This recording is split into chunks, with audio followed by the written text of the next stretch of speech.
the lunch. We ask that you help us to be able to have a fruitful discussion and deliberation. Thank you. In Jesus' name we pray. Amen.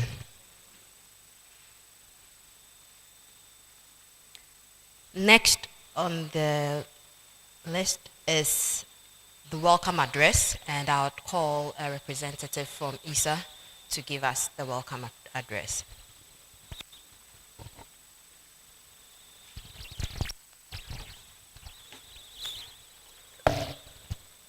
Good morning, everyone. A very warm welcome to ISSER.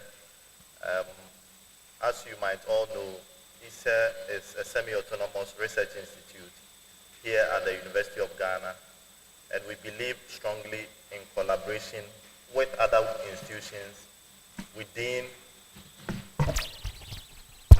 Okay. So we do believe in collaboration with other institutions within the country, within the sub-region, and elsewhere across the globe. It is to this end that in the last 1 year or so, we have worked collaboratively with IFPRI and the Ghana Statistical Service, the mother of all research in Ghana, to produce the Ghana Sum. So this morning, our brief expectation is that we launch it and make it available to users within the fraternity of research and elsewhere within Ghana. And so we welcome you warmly, and we hope you enjoy everything here at ISSER. Contributions, discussions will be opened as we step out, and we are interested in you making your point about whatever we've been able to put together for progress to be made. Welcome once again. Thank you. Please give him a round of applause.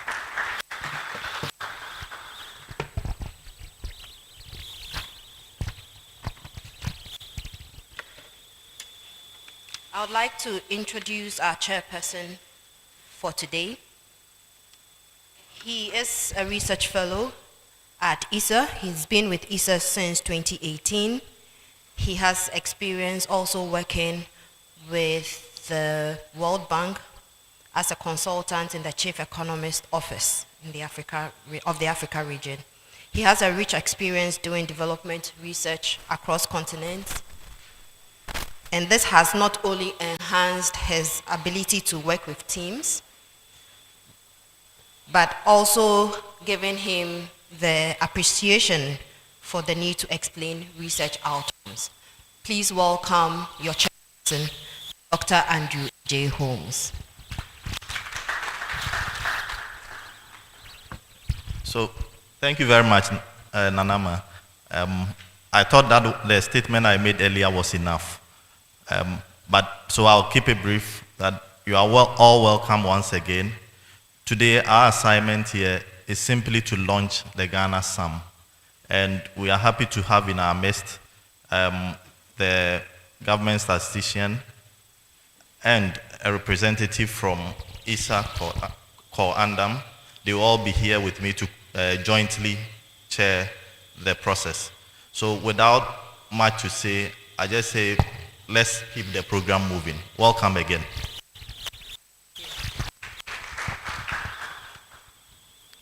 We will now take statements from the partners who did the work on the Ghana Sum.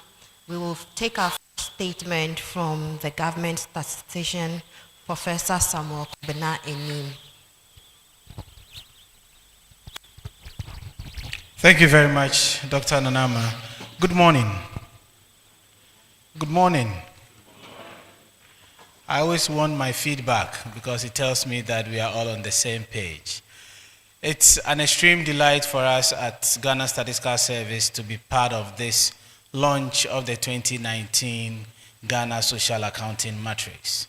The first reason is that as a country, we have not consciously utilized a social accounting matrix. The first time we got one was around 2005, officially launched in 2007, and then 2015 social accounting matrix, and now we are here with the 2019 social accounting matrix.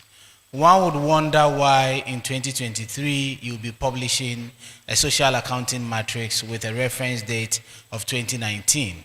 Chair, with your permission, let me delve a bit deep into some of these issues so that we have clarity in our minds, the relevance of the launch that we are doing today. This is a matrix that requires diverse data sets. Seth is going to speak to it, but one of the data sets that as a country we have to do, or in the past we've done every 5 years, is the Ghana Living Standard Survey. So the last time we did that was 2017, 2018, and now we are going forward into the field to do the 2023-2024 Ghana Living Standard Survey.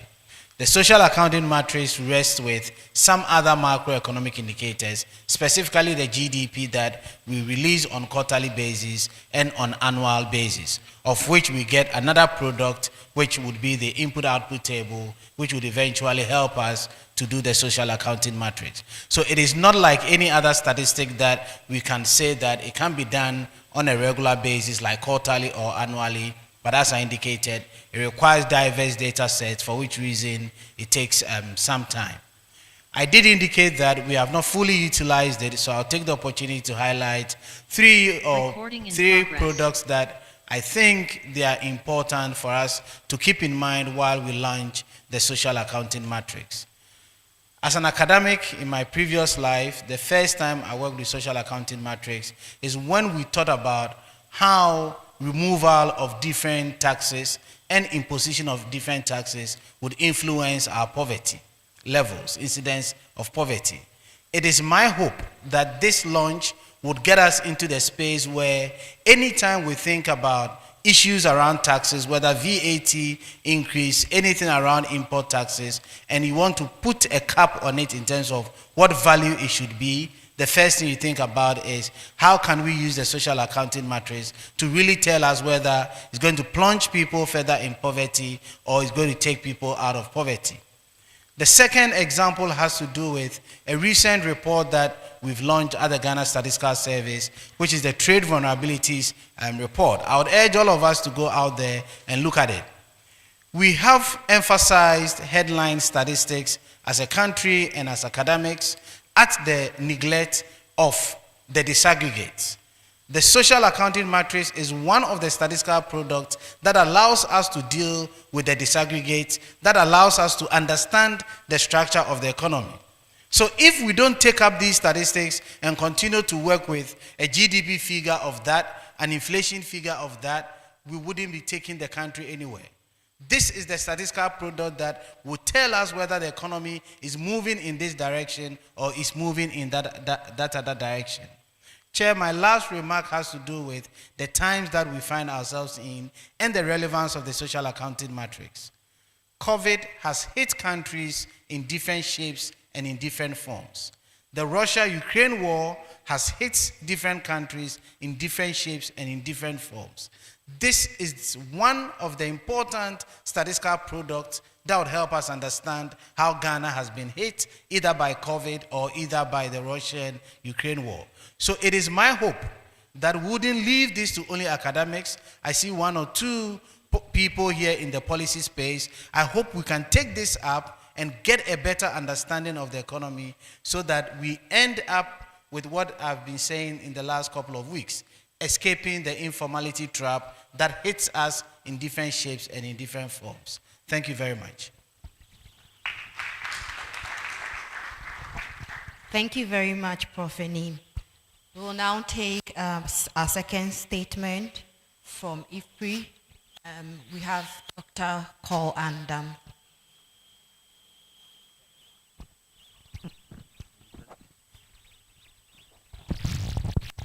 Thank you very much. Good morning to you all. On behalf of the Ghana Office of the International Food Policy Research Institute, IFPRI, I also warmly welcome you to this morning's important event.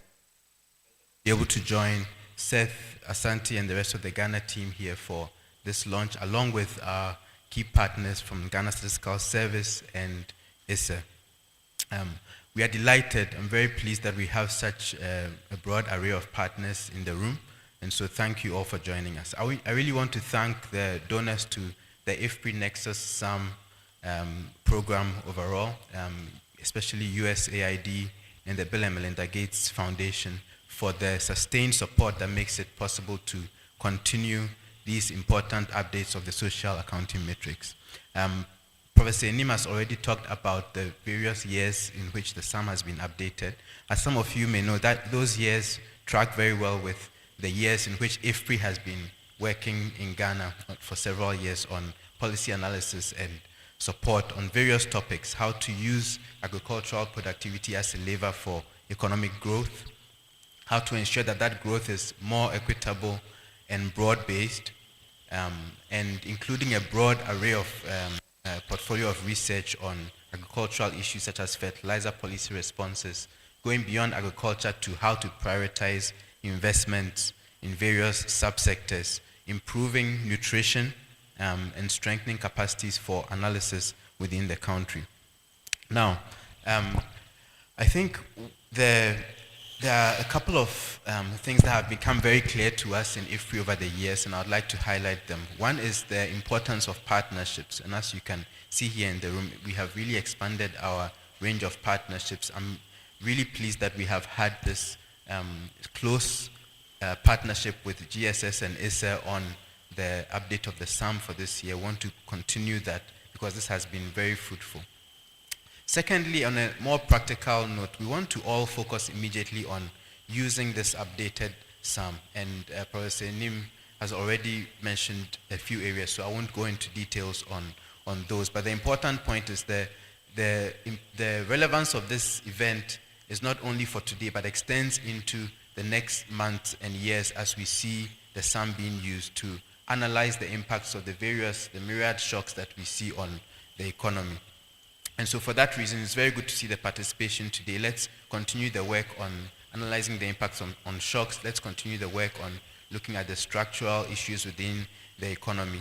And I really look forward to collaborating with many of you conducting research that uses these updated SAMs on various topics. So with that, I thank you again for attending this session. Thank you very much, Dr. Andam. We will take the remark from Professor Peter Quartey. Okay, he will join us online, so we'll take that later on. I would now like to invite Mr. Seth Asante to give us a technical presentation on the SAM.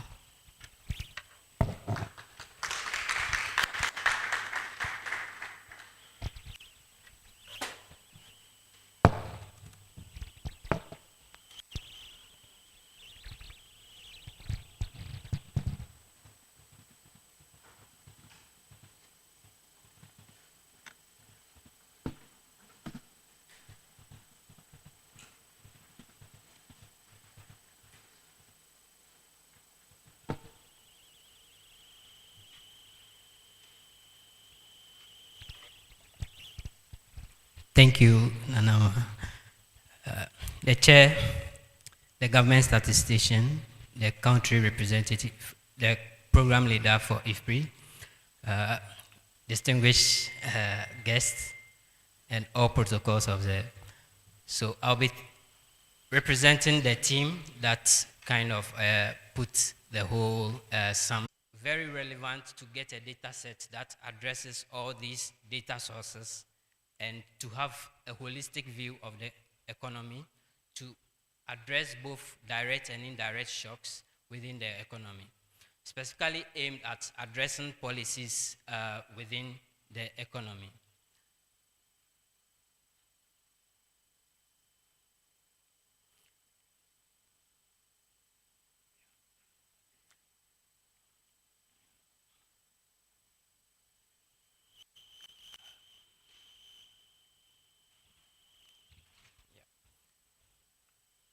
So I'll carry on as they sort the PowerPoint issue out. Yeah. Recording in progress. So the SAM basically is a square matrix that is related to all payments and receipts within an economy.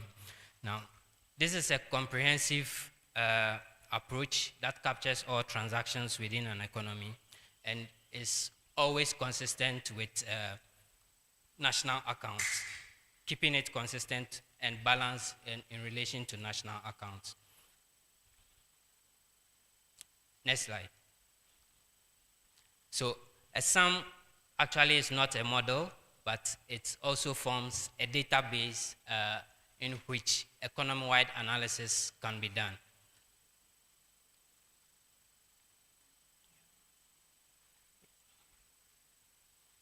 So we look at the sum, the usefulness of the sum, and the sum forms a benchmark for all kind of the national accounts within an economy, capturing all transactions. So in terms of building the sum, we kind of look at it from the micro level and aggregate it to the macro statistics. All macroeconomic statistics are maintained and balanced in relation to the national accounts.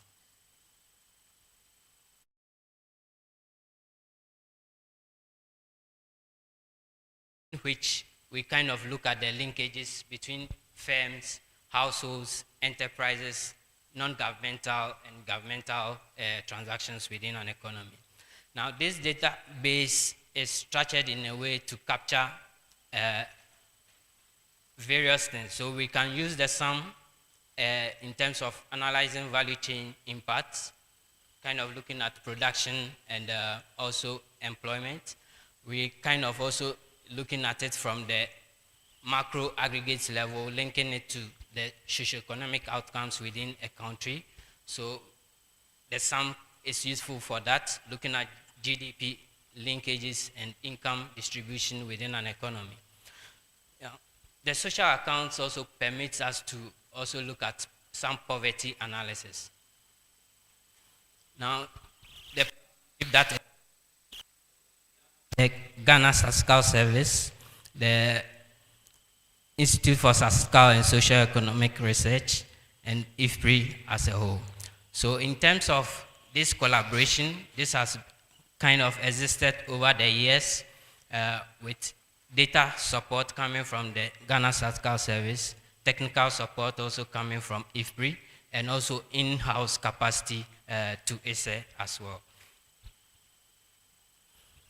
Now, the broad objective of the sum development is aimed at maintaining a consistent and also establish a common standard in terms of developing and updating sums for various countries. And within IFPRI, we are kind of assisting several countries under the Nexus Sum project to develop sums and also have in-country capacity to update the sum. Now, the sum building toolkit is more of an Excel-based template where we reconcile all data sources from different data sources and kind of reconcile through balancing, maintaining a relationship between the national accounts so that we don't misinterpret the structure of the economy. So the sum is, the database is usually in an Excel based, but the reconciliation and the balancing is done with the GAMS software.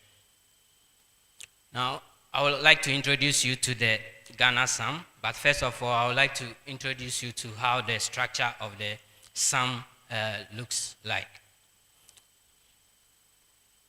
So this is a typical structure of the Nexus sum. So we have activities and commodities, the factors of production, the enterprises, the households, government, and the various taxes, and the savings, and the dealings with the rest of the world, foreign transactions. So we kind of disaggregating this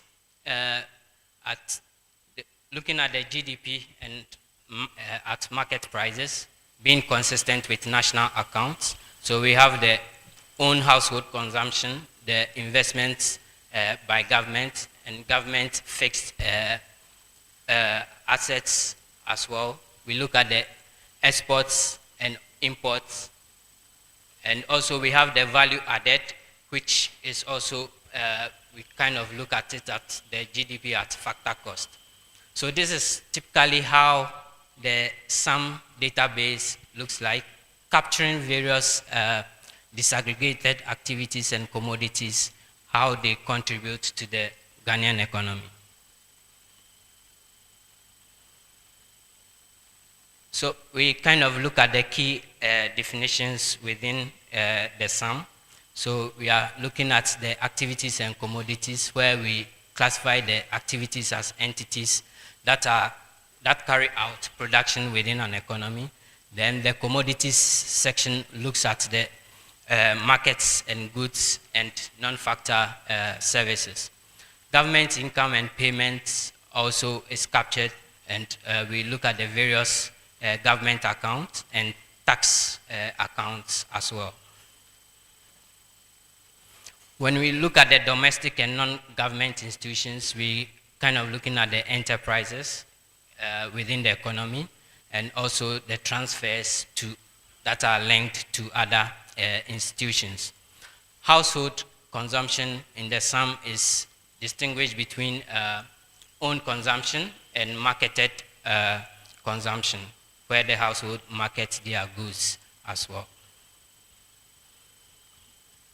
Now, we kind of look at the data sources we used in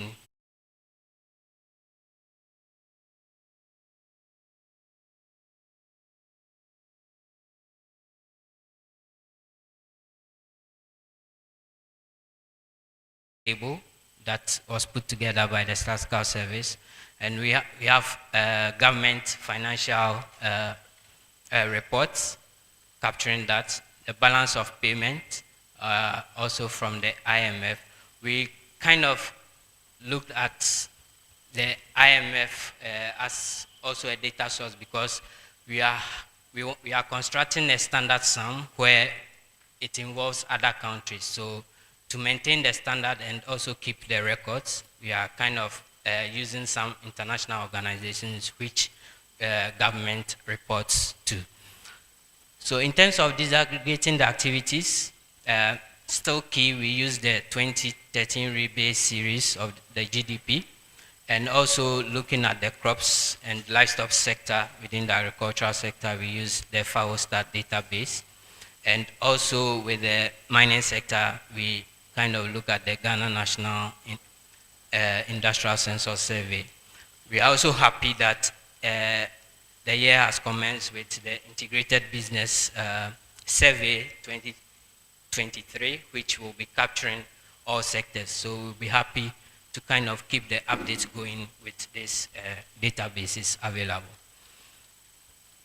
So on the disaggregating the commodities, our first point of call, as the government statistician mentioned, looking at the GLSS 7 survey, and we are also looking forward to the GLSS 8 survey to kind of consistently update the sum.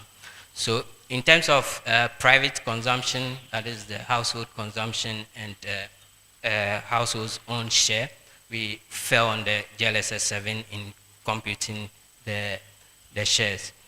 Also, we relied on the 2013 supply and use table in terms of goods and trade, and the balance of payment also coming from the IMF. And we also looked at the transaction and cost margins also coming from the supply and use table, SUT. And we also disaggregated labor and disaggregated households in quintals by the JLS.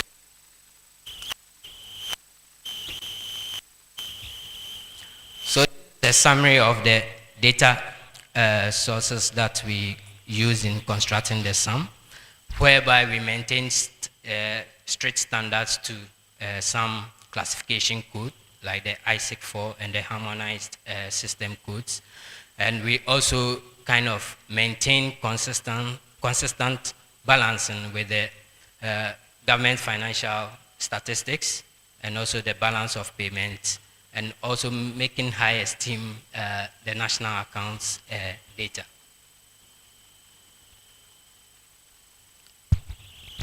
Now we look at the activities, how we went about disaggregating these activities. So when you look at the activities, we kind of classify the activities into 42 sectors. That will be the sum available online. And we have a more disaggregated database which have 90 sectors, which will be upon request. So the activities as indicated, we use the national accounts to kind of as the first point of call in disaggregating the 42 sectors. So the national accounts provide estimates for 22 sectors. We further disaggregated it into 42 sectors and 90 sectors. So the data sources, as you know, was coming from the FAO stats. In terms of commodities also, we kind of use the national accounts data using the GDP by expenditure group, and we further disaggregated it into the various 42 commodities and also the 90 commodities. So using the GLSS 7 and also the 2013 SUT, Comtrade, and the balance of payments to kind of disaggregate international goods and services. So this is the 42 sector sum where we look at the various crops, their contribution, the forestry and mining sectors, and the various services sectors, looking at finance and insurance, real estate, public administration, education, and other services. Now, when we look at the factor of labor, we also disaggregated into 3 broad areas where we looked at the labor disaggregated using the GLSS 7 and also the land and capital. The land and capital was also kind of classified in the factor labor section. So the SUT provided more information on that for this disaggregation. So the labor, we kind of defined it in terms of education as well. So we have the low education labor and the medium education labor and the high education labor, and we also look at the land agricultural crops were cultivated on, and the capital for agricultural crops, looking at the tractors and infrastructure available.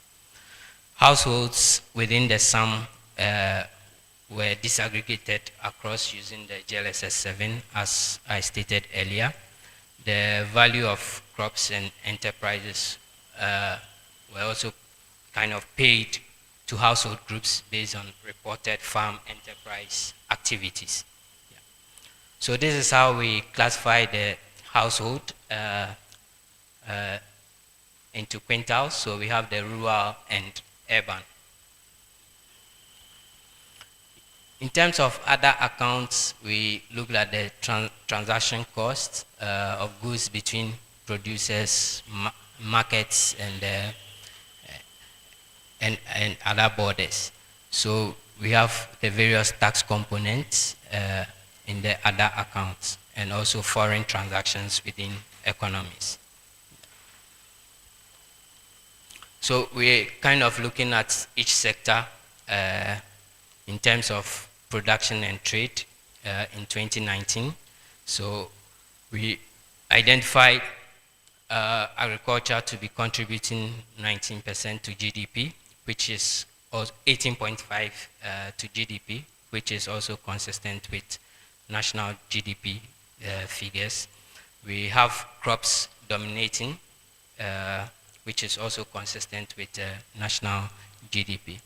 In terms of exports of outputs, we have crops still dominating in terms of exports, but we are having high imports of fish in 2019 in the fisheries sub-sector within the agricultural sector. When we look at industry, we kind of also hold the view that agriculture is very important to the Ghanaian economy, where some of the produce from the agricultural sector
are very important for us to further utilize the resourcefulness of this statistical product.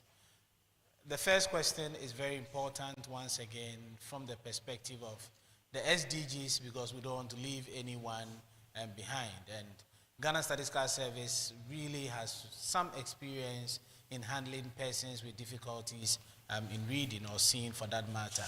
And based on what we did during the census, through consultations, collaborations with the various national bodies on persons with difficulties in reading and sight, we're going to do the same for the social accounting matrix. So we're going to engage them on this and look for alternatives, i.e. whether we have a Braille version of this or we have an audio version of this. So this will be based on what they deem fit in utilizing this. Unlike the census that it was mainly text in terms of the highlights, this is slightly different going forward. So that consultation would help us in that regard. My good friend, Dr. Akwabin, thank you very much for the question on regional and district disaggregation. Definitely that is where we are headed. Ghana Statistical Service, as you are aware, we are in the field with the annual household income and expenditure survey. And once we've rebased our GDP, the next task for us is to do the regional and other sub-national level GDP or national account, for that matter. And because the sum is heavily reliant on that, once we get the national account at the sub-national level, we should be able to do that. I would reserve the question on fixed prices and flexibility to my colleague for IFPRI to respond to. So in terms of the question from our colleague from USAID, most of the highlights were reflected in the GDP, as he indicated, which in 2019, how crops drove the economy, how mining, manufacturing, because of their weight, drove the economy. From our point of view, it's more of a prospective use of it rather than the highlights that we are seeing from the SAM. And that is what I tried highlighting in my earlier message. What we want policymakers to do is, in any conversation that you want, for instance, to bring in a new tax like we saw for e-levy, do something with import taxes, do something with VAT. Now you have a framework that it would allow you to get a sense of how it's going to affect different groups of people, especially the poor in the country. My expectation is that, and Dr. Akobi, I'm looking your way, NDPC, I know there is a macroeconomic model that we work with. I want to believe that definitely we're going to update that macroeconomic model with this new SAM.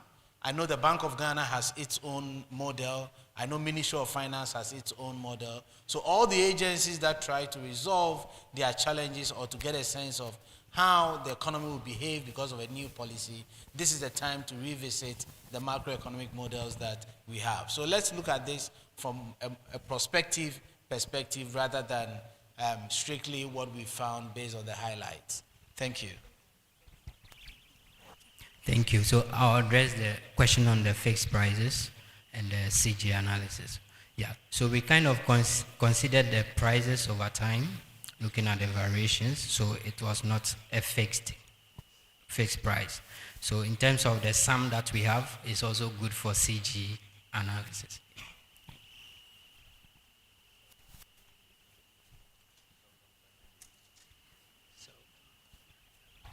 Sorry, my attention has been drawn to the question on employment in terms of disaggregating. It goes back to what I said earlier, and you said it, that is why maybe I didn't comment on.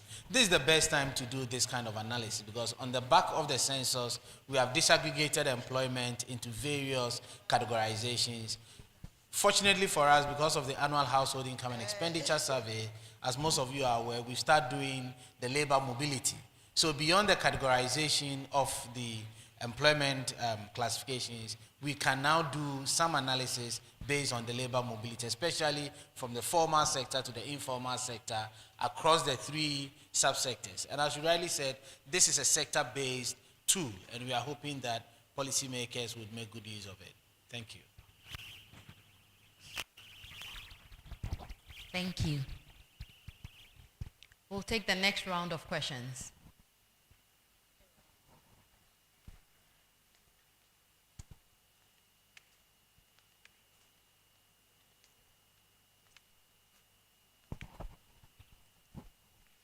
If you have a comment or a suggestion, that's also welcome.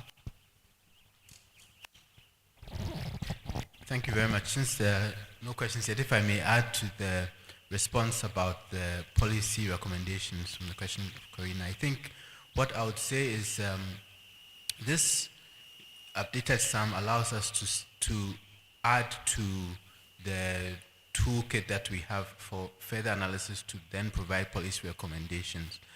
I was just flipping through the report that Professor Nim mentioned, this trade vulnerability report.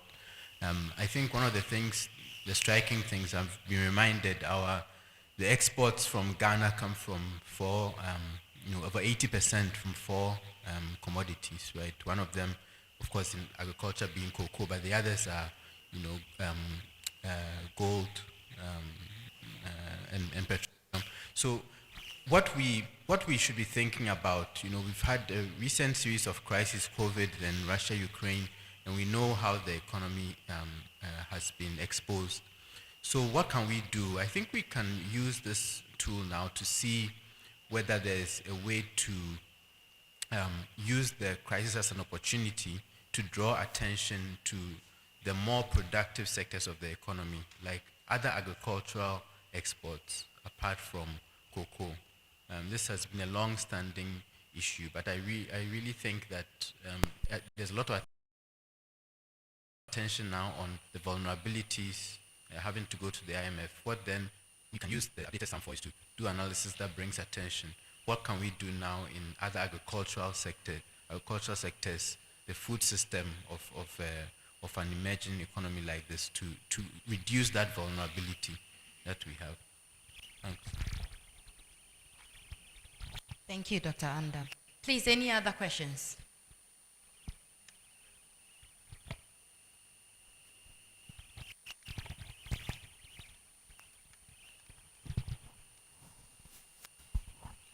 Thank you, Mike. A question, but like a comment to add to what our panelists rightly said. So in relation to, I'll talk about the fixed price and the flexible price and also contribute towards the policy. In terms of the fixed price, the SAM itself is not a model, as Asante rightly said. It's a data. So depending on what you want to do, we use it for the SAM multiplier and then the CG. And you know the difference between the sum multiplied and the CG is in relation to the fixed price and all those things. So depending on what you want to do, you may consider whether to use the CG or the sum if you want to. And in terms of policy, an important highlight of the 2019 sum is that we see some changes in the structure of the Ghanaian economy. So depending on what you want to do, for example, if we are interested in resolving inequality, we've seen that most of the household consumption and expenditure, the food one is coming to the poor people, and then the non-food one is going to the rich people.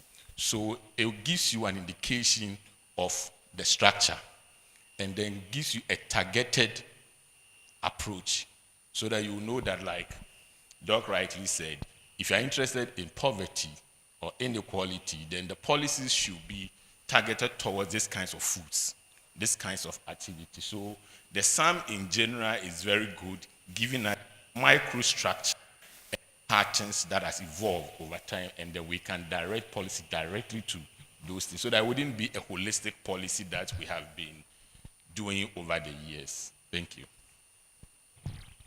Thank you.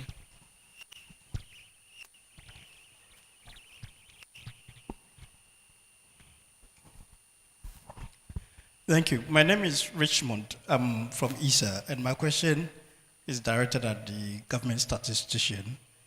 And it is that to what extent have you been engaging government on the importance of this data sum to the extent that it can inform policy and help us function policies in a way that will help us in the long term? So how are you engaging with them to sensitize them about the importance of this data, and what has the response been? Thank you.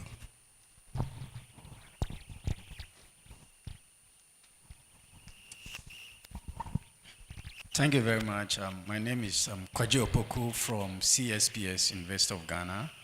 I think somebody asked a question on district level analysis from the sum. So with regards to that, I want to ask, though, of course, when you get the data, it's related to the current GLSS 8. I want to know if we've been made it at district level, so that if you're able to, I know that if you're able to get it at district level, then what the doctor is asking, we can do it. So I want to know if we've been talking about it, if this one, we were able to take that into consideration. Thank you.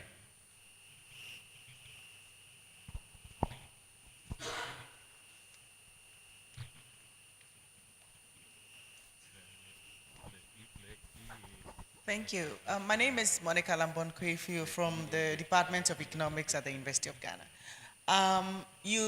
When Mr. Santi was talking earlier, he spoke about the nexus sums, and I was wondering if, I don't know much about it, I'm wondering if the idea is to make the sum comparable across different countries. Is that what it seeks to do?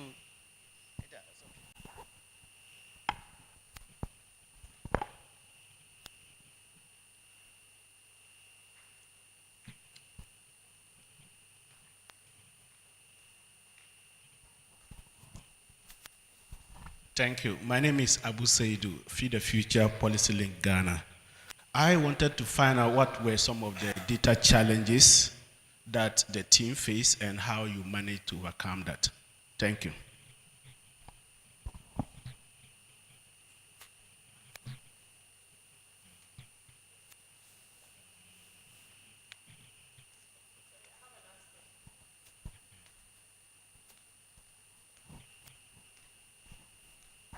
I don't know how this is possible, but given that the back end, if I can describe it as such, of SAMS has to do with all these data sets, including household level and even I think at the individual level, right? Is there a possibility of disaggregating some of these things by, by age and also by gender, so that we see what's going on, who is most affected by some of these policies that we see in the country? Thank you.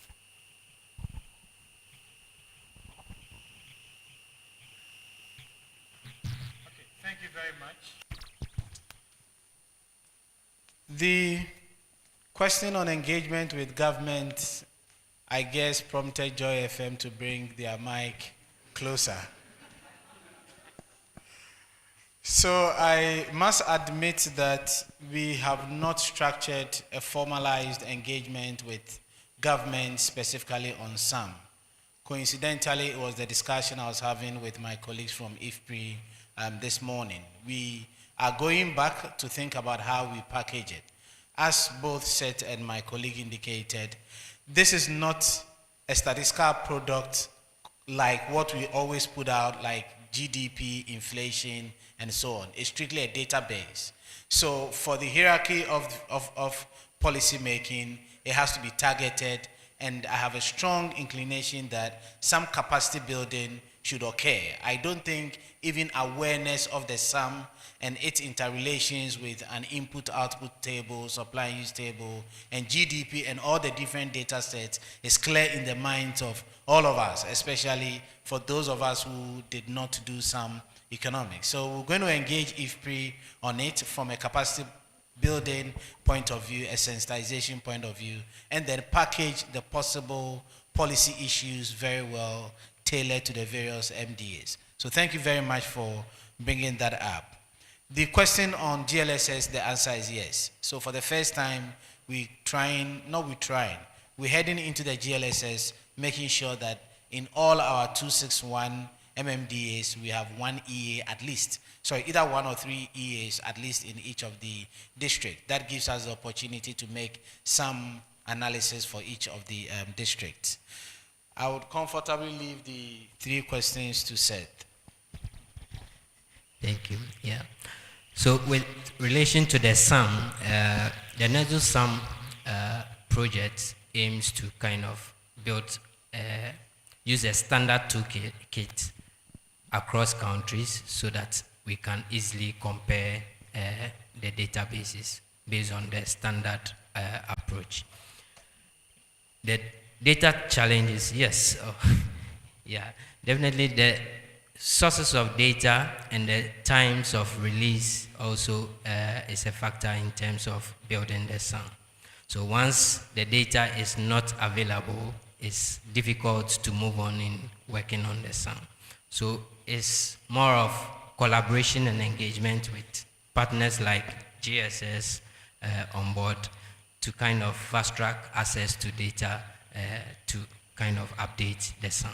So a stronger collaboration is needed in terms of getting access to data, and that partnership needs to be established well to get access to data. In terms of age and gender, in terms of modeling, it's possible to further disaggregate the sum by age and gender, as we did for labor.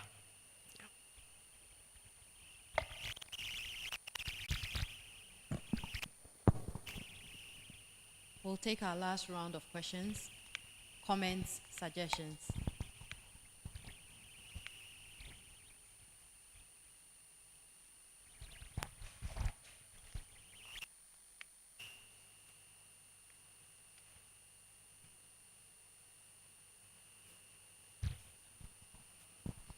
Okay, thank you. My name is Richard Nkrumah. I would want to say that, yes, like Prof mentioned, we will need capacity building on this, because what we have at the moment is a database that we would need to use for policy analysis and then come up with clear policy guidelines and policy recommendations. So I would also want to urge, if possible, that capacity of universities, departments of, and then academics should be targeted so that they would also come out with the analysis that will also help us in making policy recommendations. So in addition to the capacity building in the policy space, I mean for the government institutions and others, I would also want to suggest that if possible, we can take a roadshow to universities and other academic institutions to build capacity on how to use the SAM and then make some policy analysis out of that. Thank you. Thank you.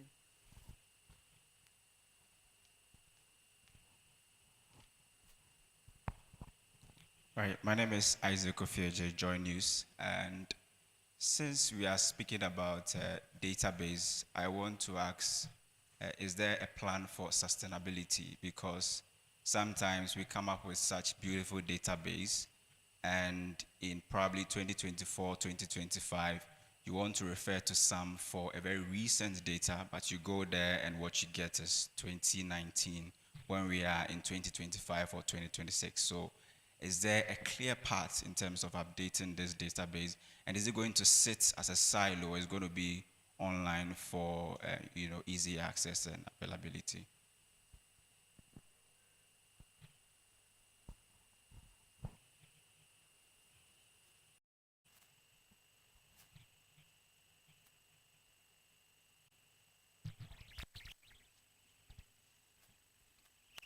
So thank you. Yeah, in terms of capacity building, IFPRI is kind of open in terms of supporting interested parties, and in collaboration with ISSER and Ghana Statistical Service, we are open to supporting the use of SAM.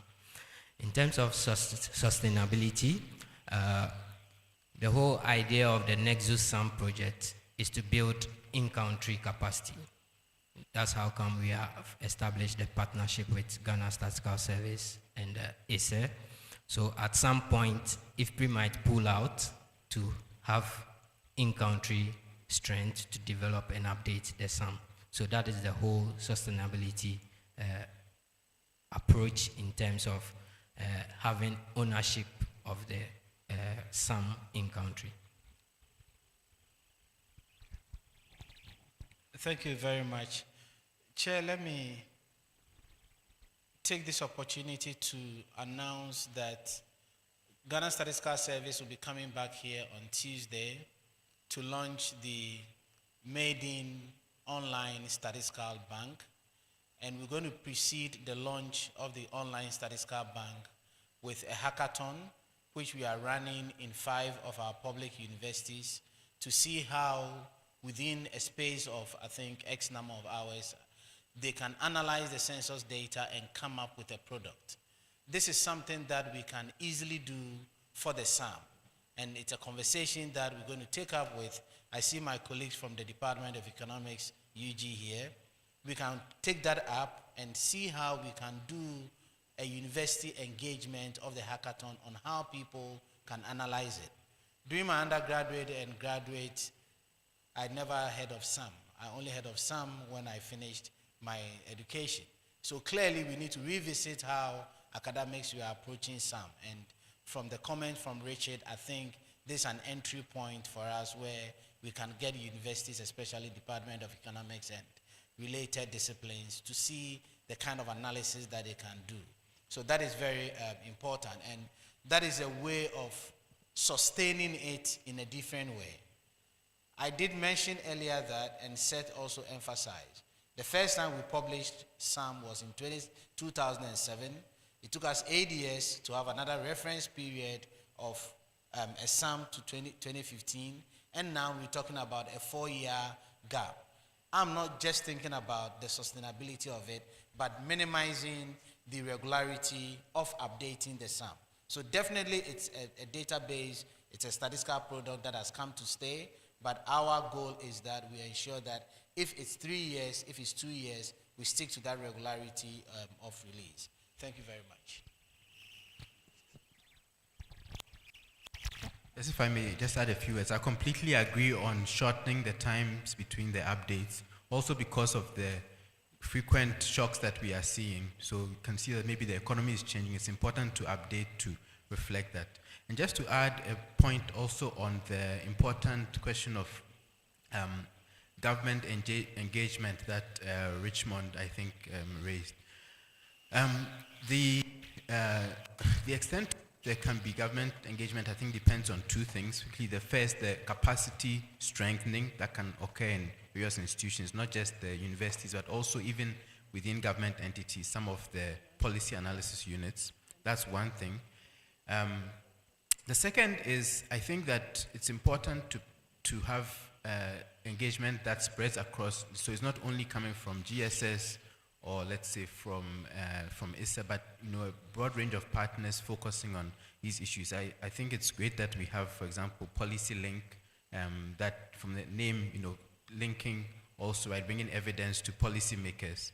So if we pick one topic, just to give an example, prioritizing value chains, the temptation for policymakers may be that to think that Ghana can work on several value chains at the same time. But if we look at some type of analysis that this SAM can be used for, helping to see the various priorities for value chains depending on policy goals, that can be one area where we come together across various entities to provide policy advice across the board, because policymakers listen to different voices. If those voices can be saying almost the same things, I think that would be really good. So let's hope that something like that can come out of this new updated SAM and its use. Thank you. Thank you very much.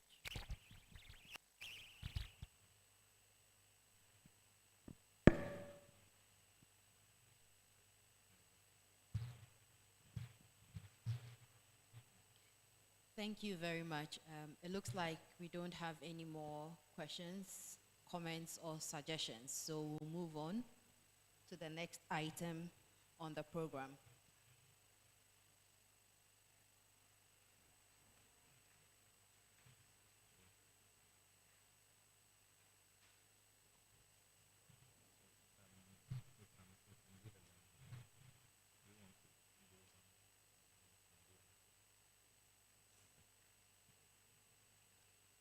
So the next item is the launch of the SAM documentation, and this will be done by the government statistician, Professor Samuel Kobina Enim.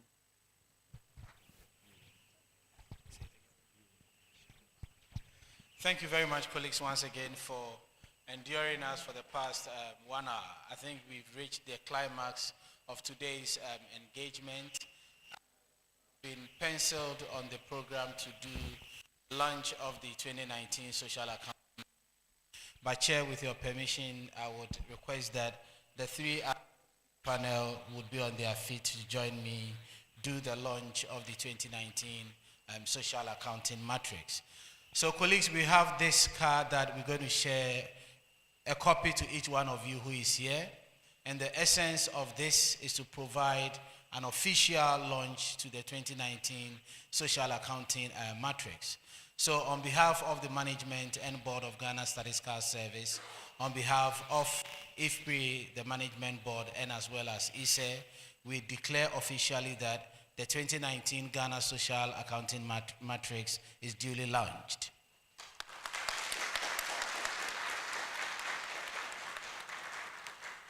The information provided on the card gives us an overview of the social accounting matrix, but more importantly is the documentation surrounding the presentation that we've made today, and also the database that takes us to the 2019 social accounting matrix. So please, if you turn over leaf, you see a QR code there. You simply scan the QR code. It takes you to the Ghana Statistical Service website, where all the data, including the metadata for the 2019 social accounting matrix, can be accessed. Thank you very much.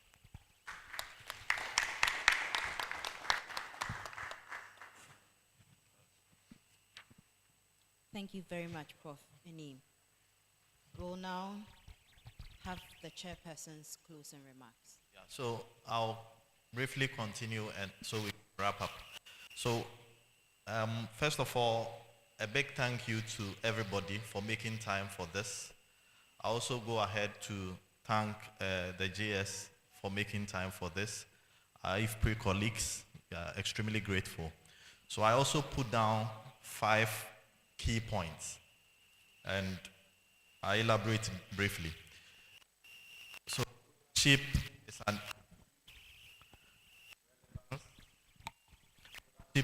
is an issue. Relevance, SAM is interest, also an issue. And I think a bigger issue is capacity and infrastructure. Of course, as for ownership, Statistical Service has been very, very supportive And once it's been hosted on their site, everybody will believe in it and will support its use. Then usefulness. This morning we've learned that the SAM can be used for so many things. And critically, it gives us the opportunity to analyze policies even before they are implemented. So it can help us guide policy, very useful. But is there interest among people who can use it or who want to use it? So first of all, we need to find out whether there are people who are ready to commit time in using the SAM. It's one of the most time-intensive databases if you really want to use it. And it's quite difficult to find people in our landscape who have built careers around the SAM and CGE modeling. So we need to create that interest so that the young people, economics department, agri-economics, and elsewhere will take it up and build that capacity. Because if you don't have people paying attention to the SAM, the analysis we get out of them is quite shallow, and you can't do much with it. It's intensive, so how do we create that interest? And then the capacity, I'm happy to hear about the things that Statistical Service is putting in place to get people trained. And ISSER, I believe, could also consider a short course in the use of the SAM so that more capacity can be built to get the SAM to be used. Finally, the tools that we use in making use of the SAM, they are quite expensive. So if you think about the GAMS, one license can cost so much. So how do we also remove that hurdle of infrastructure for young people who want to use the SAM? I end on the note of making it available to people who, for instance, cannot read, cannot see. And with the ideas that the statistician brings about, I believe we can push that also forward. So let's go out there, use the SAM, and guide policy in Ghana. Thank you very much. Thank you, Dr. J. Holmes. All too soon, we've come to the end of this program. The chairperson has thanked some people already. I will just add to the list. I would like to thank the staff of ISSER. Would also want to say thank you to the staff of the Ghana Statistical Service. Would say thank you to faculty members from the various departments here at the University of Ghana. Thank you to the people from the various development agencies who are also here with us. Thanks to our students. Thank you to the media. Thank you to everyone who is here, those online. Thank you so much for taking time off your busy schedules to be here with us. We are grateful you have participated in this lunch with us, and hopefully we will see you again the next time we call on you to be present. Thank you very much. And I will also say the closing prayer. Please, let's pray. Our Heavenly Father, we started this program with you, and we are here to say thank you for the successful launch of the 2019 SAM for Ghana. We are grateful for the deliberations that we have, and we pray that the good plans that we have for the use of the SAM, you will help us to bring it to fruition. Thank you for being with us. Thank you for bringing us here. Thank you for all that you have done for us. Amen. Please, we'll have a group photo, so please don't go away. Let's take a picture, and then we'll have lunch. And please network. Take somebody's number. Interact with somebody you've never interacted with before. You never know. Your next research partner might be here, so please, do interact.